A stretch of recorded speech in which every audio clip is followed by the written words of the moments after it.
ਭਾਰਤ ਵਿੱਚ ਕੀ ਸਥਿਤੀ ਜੀ ਇਸ ਸੰਬੰਧ ਵਿੱਚ ਸਾਡੇ ਨਾਲ ਮਿਸਟਰ ਪ੍ਰਸ਼ਾਂਤ ਭੂਸ਼ਣ ਜਿਹੜੇ ਕਿ ਇੱਕ ਨਾਮਵਰ ਲਾਇਰ ਨੇ ਉਸ ਤੋਂ ਇਲਾਵਾ ਕਮਿਊਨਿਟੀ ਐਕਟਿਵਿਸਟ ਹਨ ਸਾਂਝ ਪਾ ਰਹੇ ਨੇ ਕਿ ਕੀ ਸਥਿਤੀ ਬਣੀ ਪਈ ਹੈ।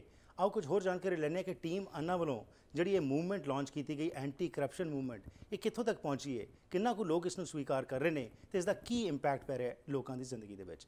सो ब्रेक से पहले जैसे आपने बात की कि एक नई जान जो है लोगों में आ रही है, पर इसका इम्पैक्ट कितना पड़ रहा है। जैसे मैंने आपसे बात की थी कि मुंबई में हमने देखा कि उतना रिस्पांस नहीं आ सका जबकि आना चाहिए था, और या आप भी जो है हर रोज़ कोई ना कोई नई चीज़ लेके आ रहे हैं। और ख़ास तौर के ऊपर अब जो टीम अन्ना ने किया कि आपने डायरेक्टली जो एलिगेशंस लेवल किए हैं प्रधानमंत्री के ऊपर और मिनिस्टर्स के ऊपर, जिसको कि इस समय भारत में ये बहुत बड़ा एक इशू बना पड़ा है, और प्रधानमंत्री ने ये भी कह दिया कि अगर ये साबित होता है तो मैं पब्लिक लाइफ को छोड़ दूंगा।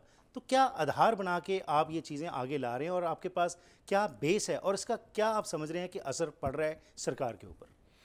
देखिए, पहली बात तो ये समझने की है कि हिंदुस्तान में भ्रष्टाचार आज सबसे बड़ा मुद्दा बन गया है जी, और यही सबसे बड़ा कारण है हिंदुस्तान में जो इकोनॉमिक राइट्स या ह्यूमन राइट्स जो लोगों के वायलेट हो रहे हैं, सबसे बड़ा कारण उसका भ्रष्टाचार है। राइट। क्योंकि जब भ्रष्टाचार चलता है तो आपकी कोई भी पॉलिसी, चाहे गरीबों के फ़ायदे के लिए हो चाहे कोई और फ़ायदे के लिए हो, वो ठीक चल नहीं पाती और वो सब गड़बड़ा जाती है अगर भ्रष्टाचार चलता रहा। जी,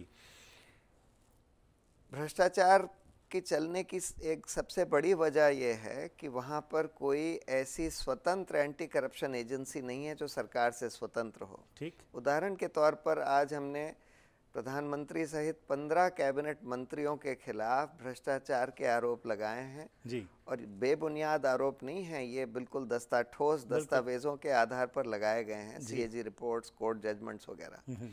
अब इन 15 मंत्रियों के खिलाफ तहकीकात जांच कौन करेगा? राइट।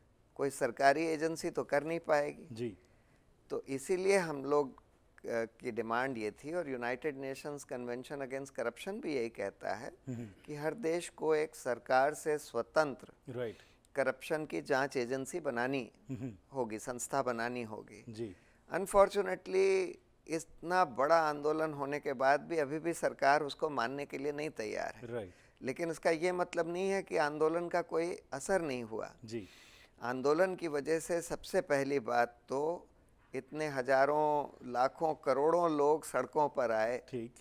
और उनको ये लगा पहली बार कि भाई उनके सड़क पर उतरने से कुछ बदलेगा। जी, और बदल रहा है। राइट। एक तो सरकार के मन में इसका डर बैठ गया। जी, सरकार उसकी वजह से बहुत कमज़ोर हो गई इस आंदोलन की वजह से। जी, तो चाहे आज ना बदला हो, लेकिन ज़रूर बदलेगा। ठीक। और जनता के दिमाग में कम से कम एक पहली बार ये हौसला बुलंद हुआ जी, कि भाई अगर लोग बाहर, घरों से बाहर निकलकर सड़क पर आ जाएं तो कुछ कर सकते हैं, देश में कुछ बदलाव ला सकते हैं। राइट।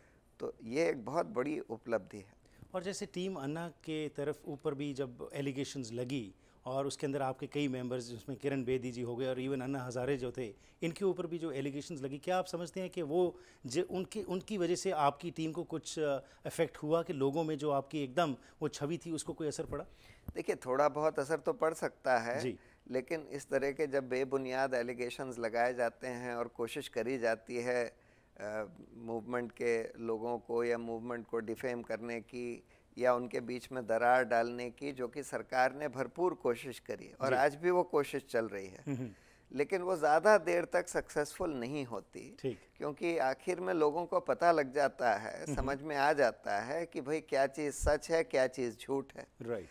अब हमने 15 कैबिनेट मिनिस्टर्स के खिलाफ जो चार्ज लगाए हैं, सरकार की पूरी कोशिश है ये कहने की कि भाई ये बिल्कुल बेबुनियाद हैं, रिस्पॉन्सिबल हैं वगैरह वगैरह, लेकिन लोग तो देख सकते हैं कि भाई ये ठोस आधार पर, दस्तावेजों के आधार पर चार्ज लगाए गए हैं। राइट। और हम लोगों के खिलाफ जब चार्ज लगाए जाते हैं या कोई फैब्रिकेटेड सीडी पैदा किया जाता है जी, तो लोग देख लेते हैं कि भाई ये क्या है। राइट। सो आपके हिसाब से लोगों में उतनी जागृति आ गई है और वो पहचान सकते हैं।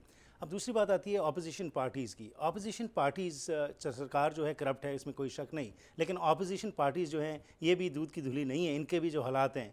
तो आप क्या समझते हैं कि क्योंकि प्रशासन में जो लोग इस समय काबिज़ हैं वो है पावरफुल, करप्ट, जिनके पास पैसा है, जिनके पास मसल पावर है।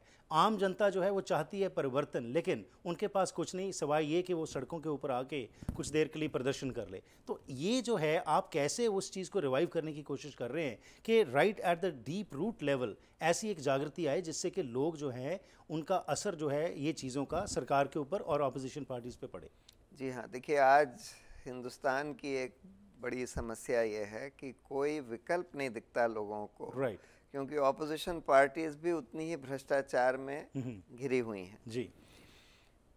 तो अब एक बहुत बड़ी चुनौती जो देश के सामने है वो ये है कि कैसे इस व्यवस्था का परिवर्तन हो। जी। आज ये पूरी व्यवस्था भ्रष्ट है। पूरी व्यवस्था भावनाओं के खिलाफ काम करती है जी।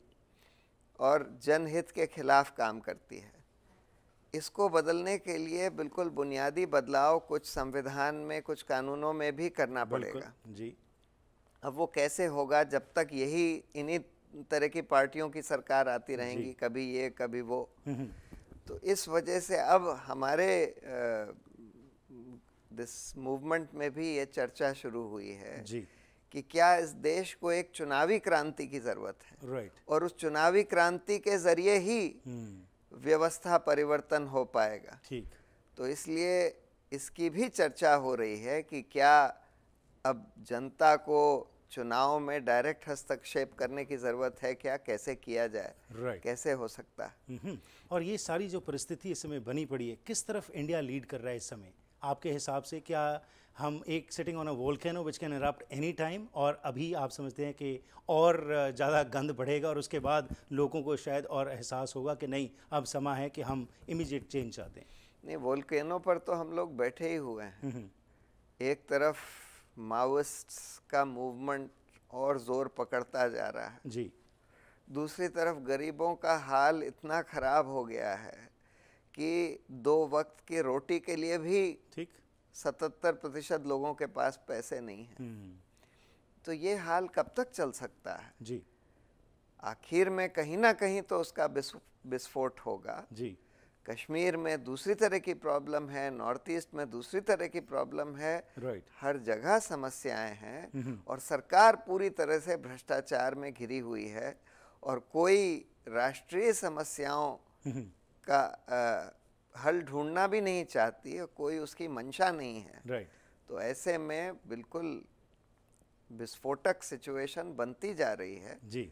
कब इसका विस्फोट होगा, किस तरह से होगा, वो कहना मुश्किल है। एक लेते हैं छोटी सी ब्रेक जी, वापस आएंगे। उसके बाद सोशल जस्टिस की जो आपने बात की, खास तौर के ऊपर मिनॉरिटीज़ की जो स्थिति है इस समय, उसके बारे में आपसे कुछ जानकारी लेते हैं। ये लेने जी एक छोटी जी ब्रेक, वापस आके मिस्टर प्रशांत भूषण तो गलबात करांगे कि जिहड़ी मिनॉरिटीज़ ने खास तौर ते उन्हां दी की स्थिति है, उस दे विच जिहड़ा ये आए ने इत्थे नॉर्थ अमेरिका दे इस ट्रिप ते जिहड़ा कि वर्ल्ड सिख ऑर्गेनाइजेशन ने ऑर्गेनाइज़ किया, उस संबंध में भी कुछ जानकारी शेयर करांगे इस ब्रेक तो बाद।